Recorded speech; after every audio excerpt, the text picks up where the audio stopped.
guys. Never done a clock before, but it was so good. And I'm not a carpenter, so those little shelves are crooked, but I'll learn. But it's an original.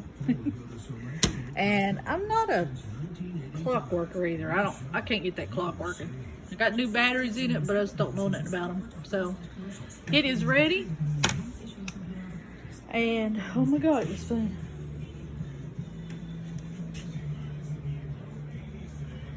And it is, we'll let it go for $125.